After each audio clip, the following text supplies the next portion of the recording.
I started treating my music production, my sound designs, in the same way that I treat my friends, my family, as if they are alive, I gave them names, those presets of synthesis that I used to do. I gave them names and they were like families, brothers and sisters. The ability to observe my own life, but not from the point of view of the hero of the story, rather from the point of view of the one who writes the script, right? Sometimes we call it the higher self, or we can give it many names. It's not a new understanding. It has always been that way. Understanding that we are all in this together, we are all one life, one nature. It's easier to connect to one another and to stay humble. Join the journey, stay for a while. Hey guys, and welcome back to another episode of KohPhanCast, the official podcast of Koh Island. And this week with me, Ron Symbolico. Starting 13 to 15 years ago, Symbolico is a bass artist, bass, Psytrance. He's been doing all over the place, Boom Festival, Ozora, all the festivals that you can think about, through music, through art, through connectiveness, through human emotions in this kind of level. This guy is so wholesome, and the conversation we had was so amazing. I cannot wait for you to see it.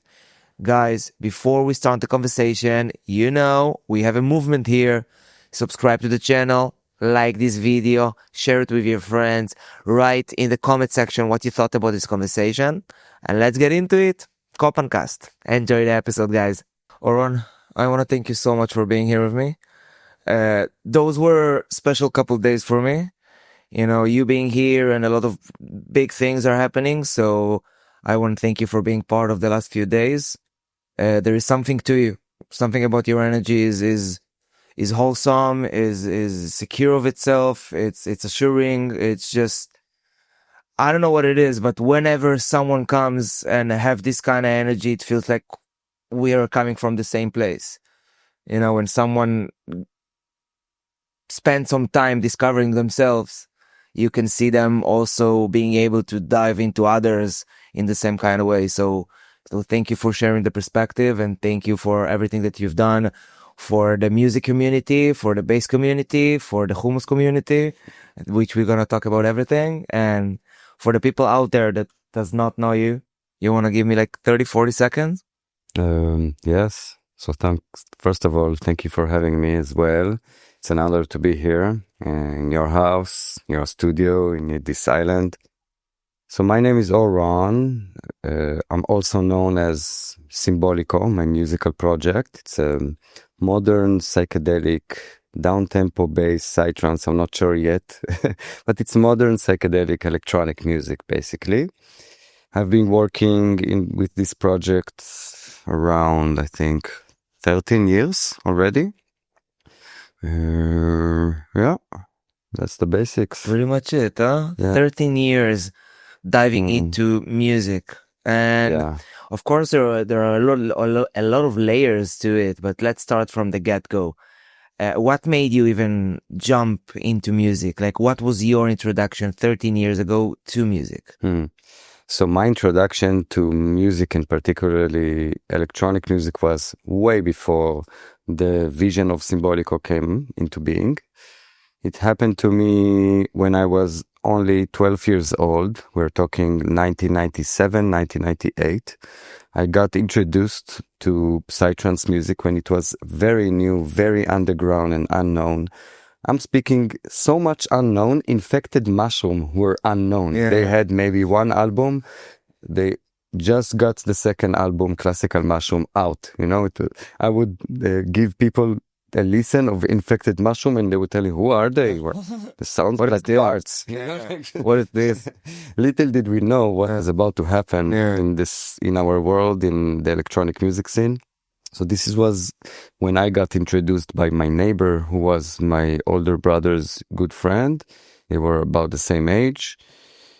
He introduced me to this kind of music, and me as an ADHD kid, got fascinated by this genre. I didn't know much about music at all, but those melodies and those rhythms really bought me and bought my heart. I remember listening to music, to electronic music, especially Psytrance, and it sent me into my own imagination. I felt as if I'm tripping, even though I didn't know what is tripping all about. I didn't know what are drugs, nothing. But I was like already in La La Land, listening to this music. I used a Discman. I don't know if you remember. Yeah, I still was there. Yeah, I know. Yeah, so I just put some music on my Discman. I was walking in the streets, listening to, I remember, Infected Mushroom and Hallucinogen, Sun Project, X-Dream, Juno Reactor, all of those dinosaurs, right? From back of the days. And beside the fact that I was an ADHD kid, I came from a family of technologists. My mother is a graphic designer. My father used to work also with computers, with IBM and Intel. So I had technology in my house in a very early age. So I thought to myself, I need to make those beats and those sounds. I didn't know how. I didn't know nothing. I knew nothing about music production. I didn't even call this type of thing music. I called it trance, or psytrance.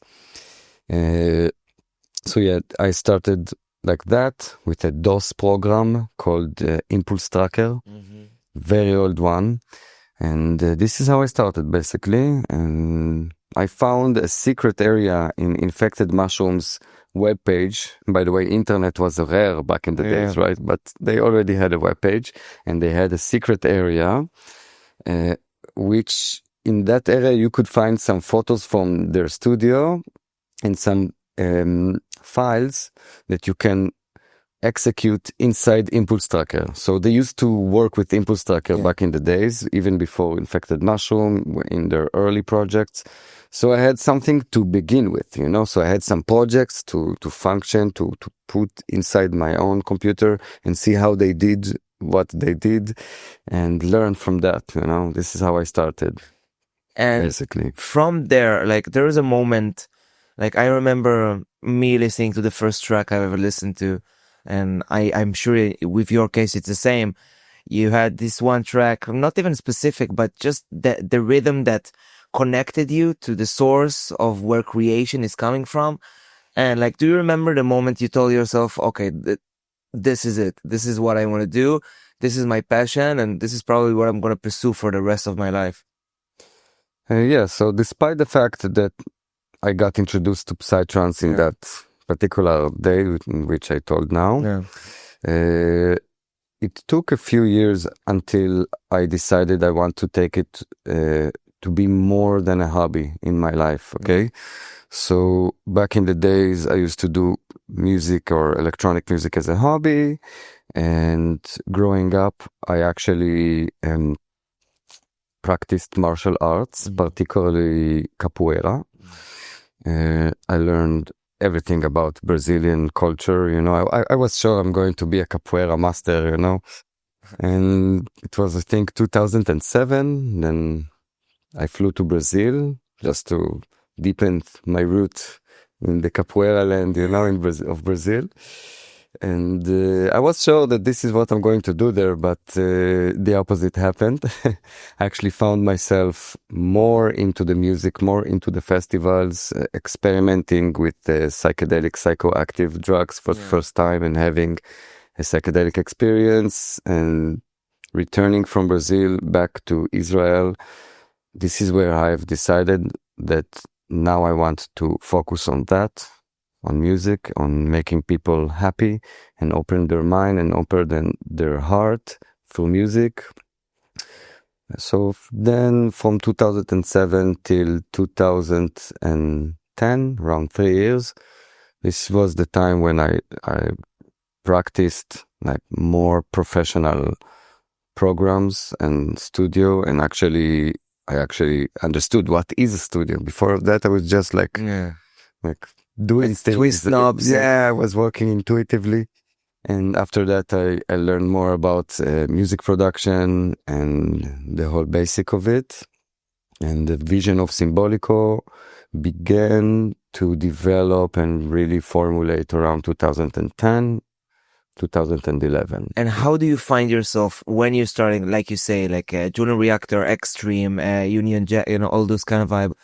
How did it shape slowly into becoming what it is that is Symbolico, which is a completely unique thing, because there are not many projects that has this kind of sound to it. Yeah. So the road from Psytrance to this kind of vibe, can you elaborate a little bit? Yeah. It's a good question, actually, because even though I really loved Psytrance, I actually loved dancing a lot and really participating, being in the dance floor and just releasing everything that is stuck inside. Yeah. You know how it feels, right? Yeah.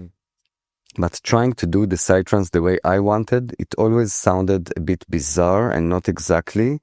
And when I tried to do it like everyone else, I always felt as if I'm copying or I'm trying to be someone that I'm not. So it was really hard for me to be original or to find my originality within this specific genre. Up until I started experimenting with different beats. So I had one friend in music production college. He used to do hip hop, and we once been in his house, I remember, and he just asked me to do a hip hop beat for him. And I told him, look, man, I only have Psytrance sounds and sound effects in my studio, like I don't know what I can do for hip hop. Try, what do you care? He said. I said, okay, let's do it. And something really bizarre and nice came out of it. And I remember me thinking, man, I cannot compare this. It wasn't a whole track, but it was like a beginning of a new track. I cannot compare this music to anything I know, So I continued investigating this type of break beats. I don't know. I didn't know even any other artist that did something similar back then. So I just had no comparison whatsoever. And I suddenly found myself writing tracks in 2-3 days, like a whole tracks, 5, 6, 7 minutes tracks. And when I gave my friends a listen to one of those tracks, they were like fascinated. They were telling me, what is this that you're doing? It wasn't yet exactly the Symbolico vibe, but it was definitely going there. Okay. Yeah. And I remember when Ott released his album Mir, which affected my life very much. Yeah. So this is where I took the experimental vision that I had back in the days, and really from his music I learned more about softness, because before I just wanted to be like full on, but in different beats, like uplifting drops, And then with Ott's music, I learned to be softer. I learned to be more soft. And alongside Kales and Tilia's first albums, also I really like the vibe. It's like really loose and like good vibes. And together with an episode of Insights that had to do with my own personal evolution, I found that secret, again, that magical place that I found for the first time when I was 12 years old. So I regained that insight again, but in such a deeper way. Yeah. I felt that I have something so unique to share to the world. I had to share it with everyone else. Of course, it has this thing, like it's a perfect representation of the difference between living life from outside in or from inside out. Like at the get-go, you're trying to create something that you already know exists from outside. Then you try to bring your outside surroundings in and then create something based on what you know. And then usually it's not really working because you don't have your unique point of view from it. And then when you shift your perspective and you bring the inside out, the Oron, the Symbolico, you don't know it's a Symbolico track yet, but you bringing your inside to the world, sharing your gift, allowing people to listen to what you have inside of you. That's how creators find their own voice, their own sound signature, which is again at the Symbolico project. There are no many tracks out there that you haven't made that sound like your own sound signature.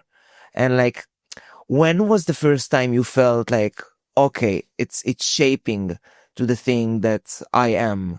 I can clearly see my vision through this art. It happened around 2010, 2011, alongside those episodes of beautiful insights that I had in my life. It all happened together with a lot of also challenges, emotional challenges that I have passed. And one of the tools that actually helped me go through and transcend my own challenges was the ability to observe my own life, but not from the point of view of the hero of the story, rather from the point of view of the one who writes the script, right? Sometimes we call it the higher self, or we can give it many names, but I choose to call it Symbolico because from that point of view, life is really symbolic. Everything that you, like, for example, you can pass through like very beautiful times in your life, but then you can also pass through difficulties, challenges. You can feel frustrated and sad and depressed and angry and anxious. But when we look at the bigger picture, like the one who writes the script and see the whole story of your life, every life story is so beautiful. I never met a person or human that really shared his life with me and it wasn't beautiful. Yeah. Every life story is beautiful because everything happens so symbolic. You know, when you observe it from that point of view of the one who writes the script, of the one who sees the whole picture, you know? Yeah. So that understanding or that point of view, it gave me a lot of strength to go through my difficulties, and I really wanted to share that point of view. And the more I tried, the more that sound signature, that unique sound signature got developed, because I started treating my music production, my sound designs, in the same way that I treat my friends, my family, as if they are alive, you know. I gave them names, you know, those presets of synthesis that I used to do. I gave them names and they were like families, brothers and sisters. Also the tracks, you know, I treated them like my babies, you know, like my puppies, you know. You were the first one, honestly, that I've seen treating, like I've watched as a younger producer, I watched your masterclass in BPM probably like 6 or 7 times earlier. I don't remember when it was, a couple of years back. And you were the first one ever to give me a perspective that like, oh, it's not only technical, it's not only like music creation. It's actually, if you treat it with the energy, with the respect that you give to your sounds, to your synthesis, to everything, it will bring a whole new layer of depth to the art that you're making. Were you always like in the music production world treating your art like those, like a family, like with those values? Because you're the first one I've seen doing it. So obviously I wasn't conscious about what I was doing, you know. Sometimes when I write music in front of the computer, I'm like observing myself in the mirror, you know. So if I'm having difficulties in some sections of the production, it's always symbolically reflecting a difficulty that I have in my life, you know. And the more I understand my life, the better or the smoother my workflow is. So this is where I started noticing, okay, so I'm not just making beats and melodies and sounds to make people happy. I'm actually doing something deeper. Yeah. And then I really wanted to discover what is that deeper thing.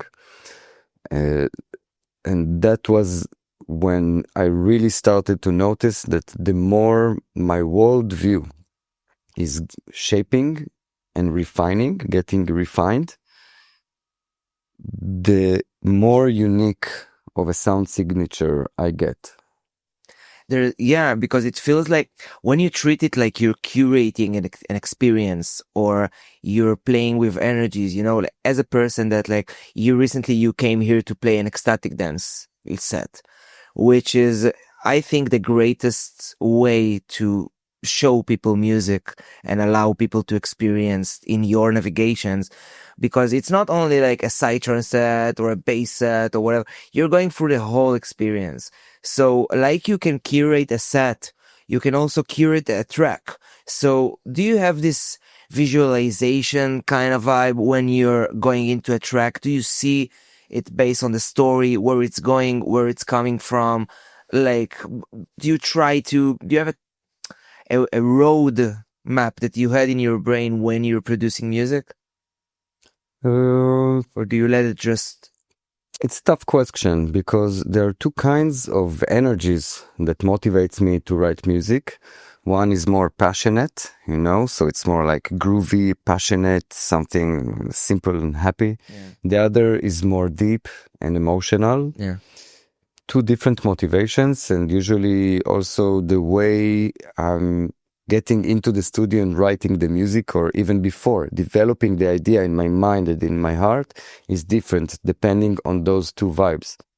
But eventually in the dance floor, especially on ecstatic dance floors, I combine all kinds of music, whether it's the more deep and emotional and chill out, or it's the more uplifting, passionate, groovy, Mm-hmm. So each one of them I treat different, like the more emotional music, it comes to me in seasons, in those times that I'm feeling more emotional, and I always want to do the more passionate and groovy music, but I'm not always capable of. So when I'm seeing that it's not working for me, I'm trying to go into different projects that I'm working on in between, and then until it sinks, like, okay, I'm having more of an emotional time lately, and this emotional track that I started maybe a few weeks ago, that's more of my vibe right now, And how does it feel? It's like going hand in hand with you being like also a DJ out there. Like, you came more from the studio or more from DJing? I came from the studio, from music production. I learned to DJ only when I had enough music. And I wanted to present it, to create a presentation of my music. So I learned to DJ. Yeah. And how did that feel? Yeah, nowadays I have a lot of knowledge about, like, how to understand the dance floor, how to DJ. I can also make music editings and DJ and make playlists of different artists. Usually doesn't happen so too much, because when I'm asked to play, I'm usually asked to play my own music. But it is possible, and also within my own collection there is enough variety that I can work with to understand what a dance floor needs right now, and how can I be present and give the best I can give, that dance floor. I know so many people that your music is in their library, and like, there is something, like, if I heard a couple of times that if you want to transcend from your normal state of being a human, you need to create something that is bigger than you. And I knew of your music way before I knew of you.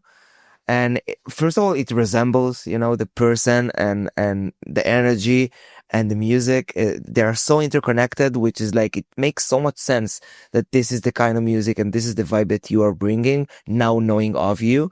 But how does it feel becoming timeless? It's so hard for us to, say something like that about us. But for me, my perspective, I can say that some of your creations are timeless. I told you like a couple times already that I had a couple times in my life that your tracks got stuck in my mind for hours, for days. And I'm sure I'm not the only one. How does that feel, being like the guy that created something that will probably stay here after both of us? To be honest, I have no words how to describe how grateful I am to be able to touch people in that way. And also, only hearing from you that you feel that now that you know me personally, my personality resembles my music, I believe that's the most incredible compliment an artist of any kind of art can receive.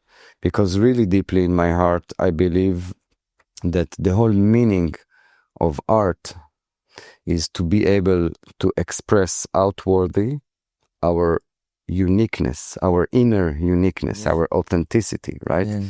And that requires skills, okay? But skills are not enough. Like, many people have skills.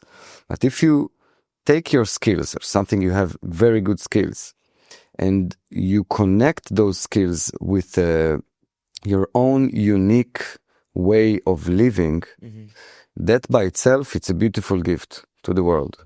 You know, I think that everyone can succeed in life doing what they love, especially if they develop a very good skill, and always remembering who they are, you know, Yeah. in the depths of their heart. Let's get philosophical. How do you manage the delicate balance that is between the higher self, Symbolico, and Oron, the little innocent human that is just here to experience? Like, because this gap or spectrum can be so incredible. You know, Symbolico knows everything. He knows where we're going. Everything has a meaning. Everything is very fixated on exactly the right spot that it is in. But we're, as humans, we have doubts, we have fear, we have anxiety, we have depressions. How do you manage this relationship that you have with yourself and with this higher self that is Symbolico? It is probably the most interesting question someone can ask me. Well, guys, you heard it here first. Because I don't manage. Yeah. It's really difficult, to be honest, you know, like, I'm learning every day how to manage, how to answer that question. And I hope that one day I will have a great answer for you. But for now, my best answer will be that in the past, I had a personal demand of myself to be as perfect as the vision that I have, that I call Symbolico. Yeah.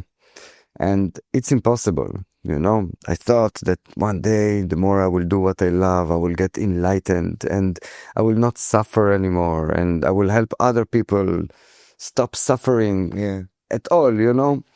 And surprise, surprise, it's not working, at least for me, that easy. As if there is something in our pain, maybe pain is a better word than suffering, something in our pain which is very useful for the art that we do, or in other words, for the fruits that we give to the world. Yeah.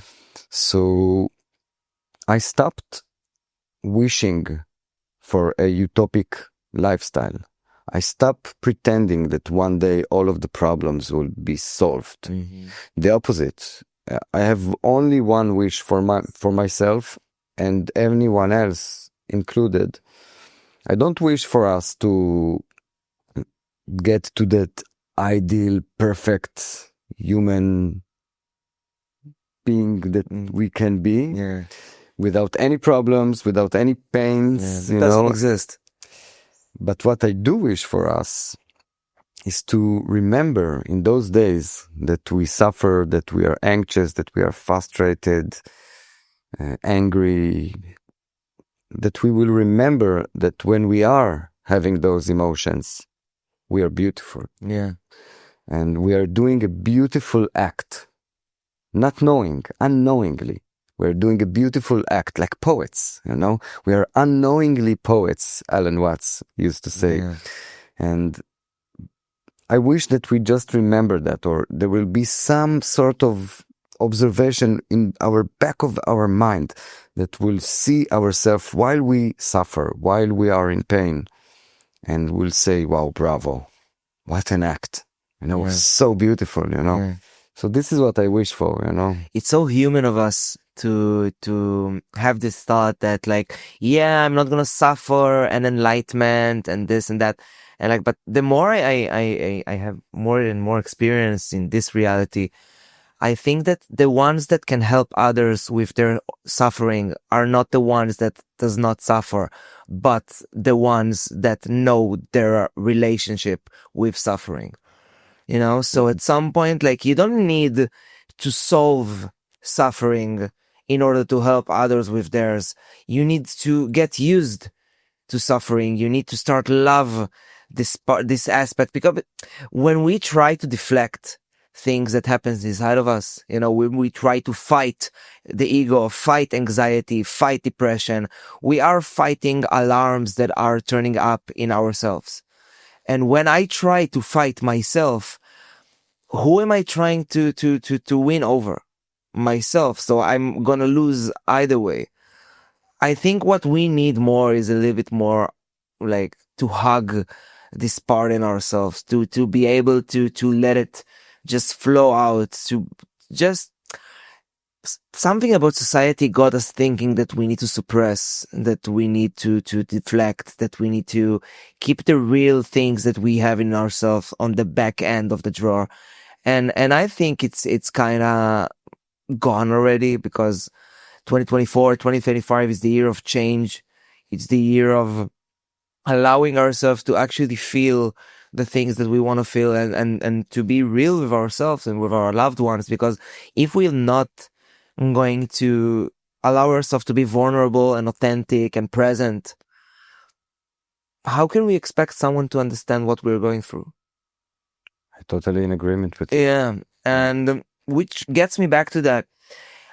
You wanted to make the music for a long time, and you made it, and you're performing and you're showing, and like, then you're coming to the bigger festivals, to the bigger stages like Ozora, like Boom, and you can feel the energy that you put inside your music. You can suddenly feel it coming back to you from the crowd of the people. It's like energy is eternal in our universe. It does not disappear. It just rolls to other places. So the energy that you put inside your music suddenly comes multiplied by 1,000, 100,000, whatever, back to you. How does that feel?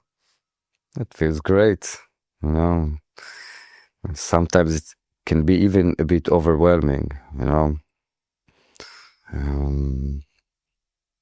I remember many times after gigs that a group of people are coming to speak with me, and I'm really thankful, for them. Their dream is to talk with me, but they don't realize that they are the one realizing my dream, Without those people, without the dance floor, without the people who admire my doing, my dream is not fulfilled, And it's really interesting conversations that I have with those people after my gigs or during or before, realizing that we are the same, even though they see me as some kind of an idol, but I see them as equal, They are the other side of the coin. Exactly. So yeah, in the beginning are those types of conversation that I really love and admire, but afterward, like another person and another person and another person expressing their gratitude and love. Sometimes it can be also a bit overwhelming, because it's like unbelievable, unbelievable. I just did what I love, I didn't expect to have such deep emotions and comments about it, people were sometimes like telling me stories that my music helped them heal from illnesses, and diseases, and their music helped them during birth, for example, like stuff like that. And I'm like, wow, like things I couldn't even imagine while I was making the music. Yeah. I just this one is going to help someone through birth. Yeah, so like each time like another person is sharing his emotions with me about my music, it's always like wow, like on the edge of being overwhelmed. Yeah. Unbelievable. Like you cannot even know where, like how far the things that you create are going to go, because you have this kind of perspective on what you're doing, no problem.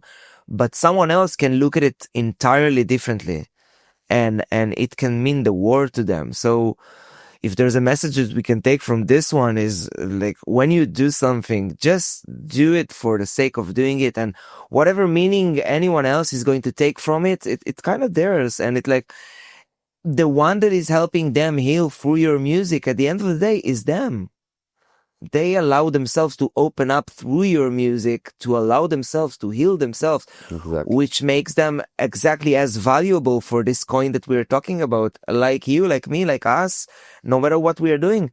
And also on that side of the relationship with the crowd and the fans, like there's always the other side also, because when you get to this kind of level, sometimes people look at you and think about the version that they have of you in their head. That's exactly right. That's Yeah, exactly- and sometimes there is a level of expectation, or I don't know, I don't want to call it demand, but whatever. Like, how do you deal with this side of things?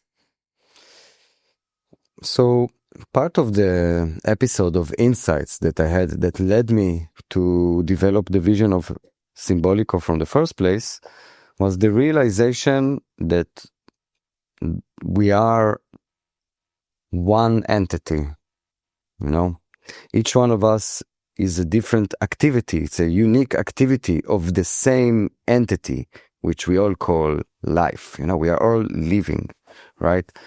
And by itself, it's a nice concept. If anyone never experienced that concept, he would listen to me now and say, man, very philosophical. I like what you say. You know? But for me, that wasn't a concept back then. I experienced it so deeply. I realized that it's not a new understanding. It has always been that way. So understanding that we are all in this together, you know, we are all one life, one nature, life. It's easier to connect to one another and to stay humble, because I realize that me, as the one who, let's say, wrote the music, and him, the one who danced to it or listened to it passionately and, you know, influenced his own life, you know, we're doing it together, you know, like there is no actual difference. It's only a difference in appearance, symbolically. The difference is symbolic, and that's it, right? And that's beautiful for me, you know.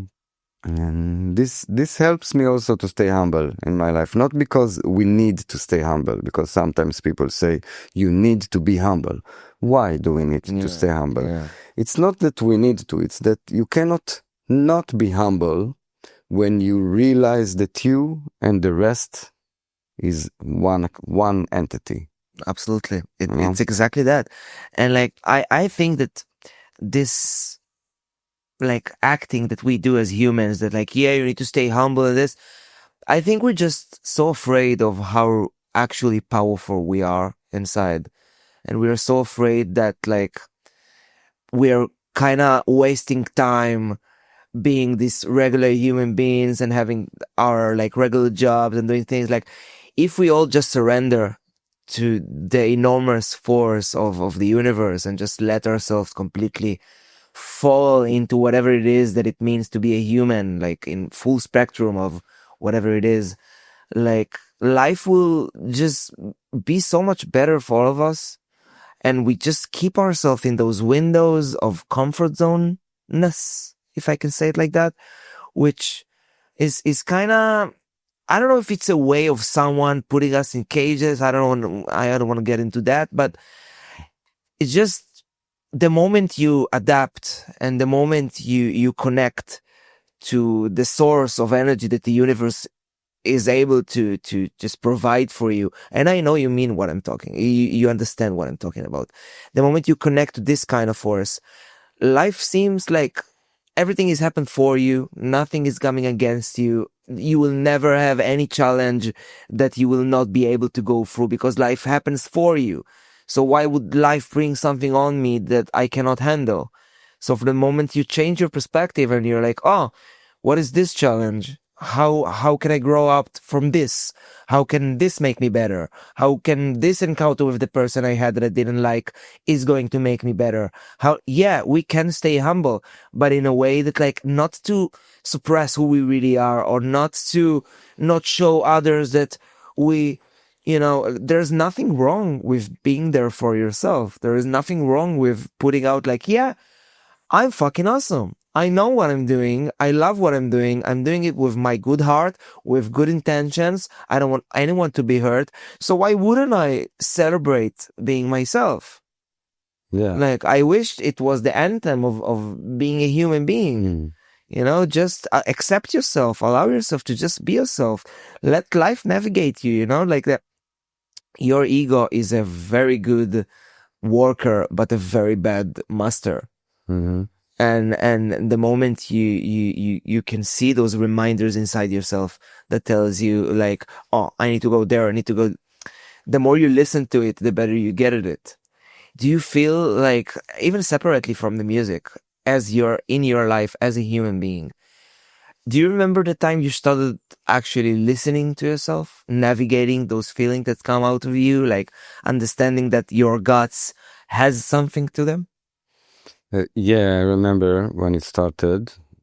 I think this is the meaning of the word insight, when you begin to realize that the way you translate your own perceptions actually affect the result of your action, So it was very interesting to me to realize that I have more influence in life, on life, than what I thought I had. Yeah.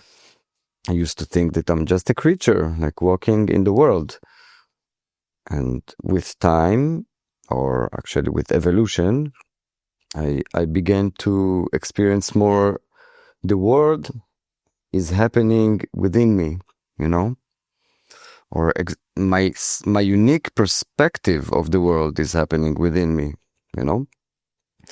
And the more you begin to have this game of action and reaction, you realize that the moment you decide something, you acted already.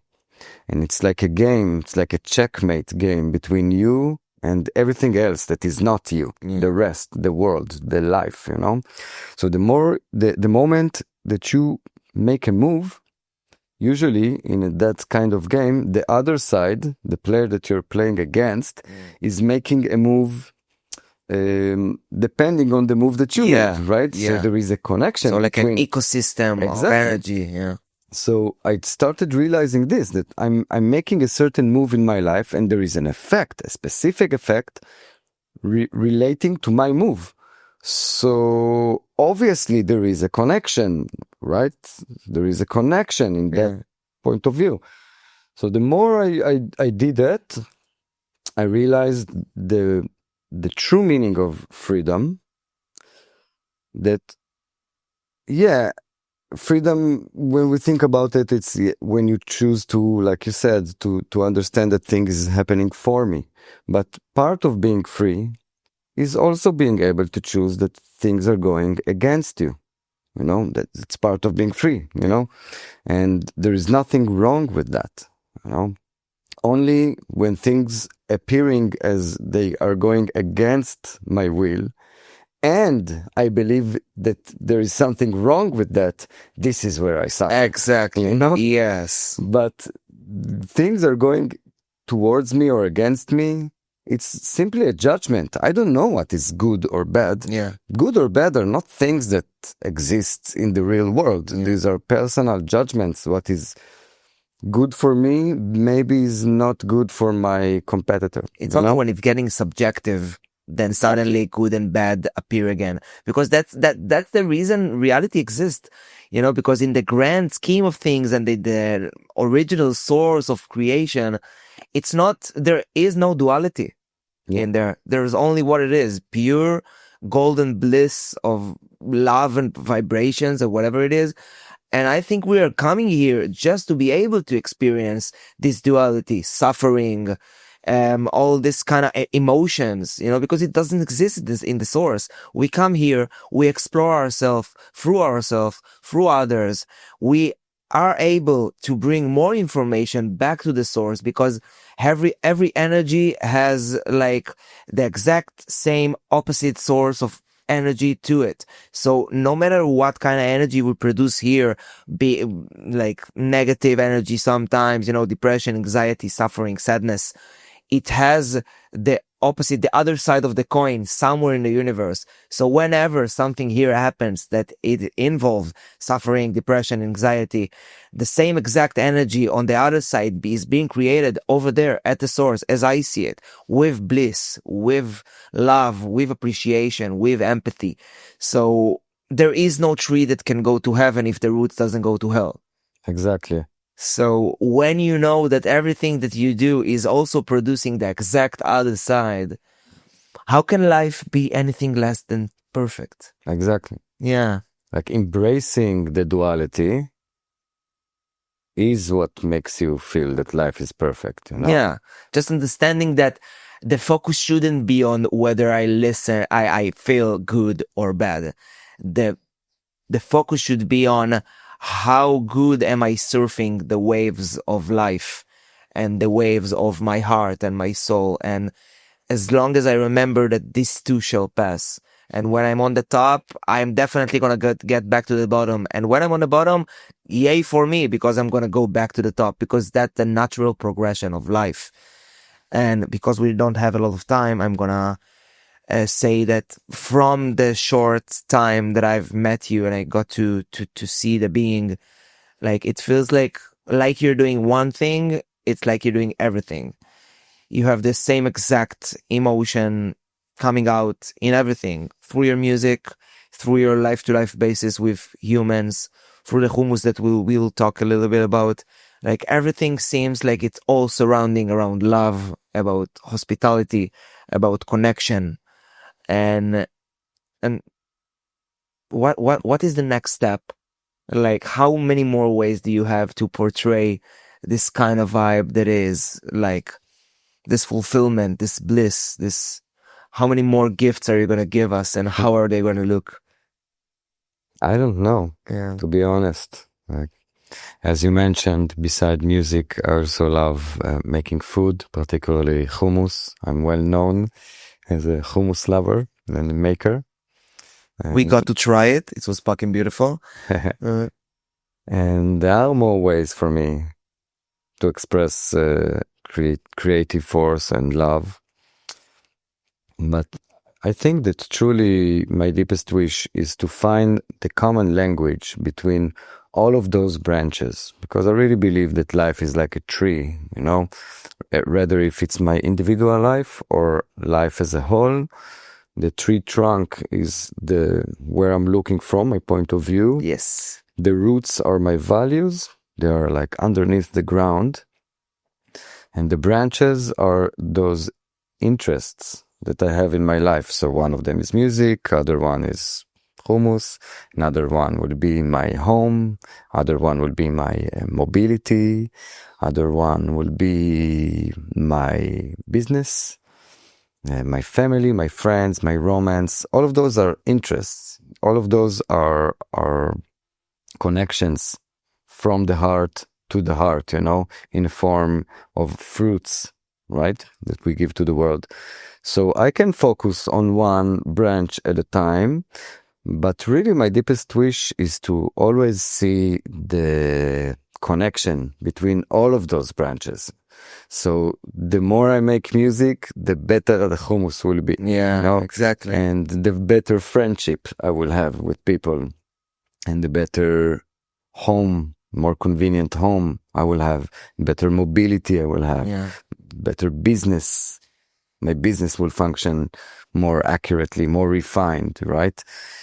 Because I don't want to focus on one thing, because you know that feeling when you're focusing on one thing, you're neglecting other things, other interests. Like you say, those moves that you're doing. Yeah. So one way for me to not have any neglection of any interest of my life is to really find the common language of the whole tree, you know, and focus on that.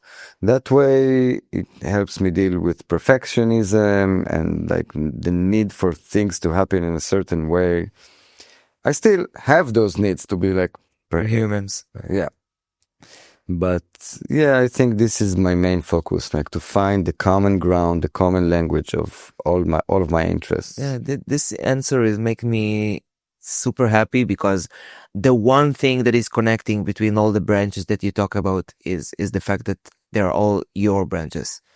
And I am sure that we're going to see a lot more of you in so many different aspects of life, because when you say, like you said, that, yeah, to express love through different things is still an expression of love. So if music, food, mobility, your home, whatever it is an expression of what's the core value of your heart is, the core value of your heart is love.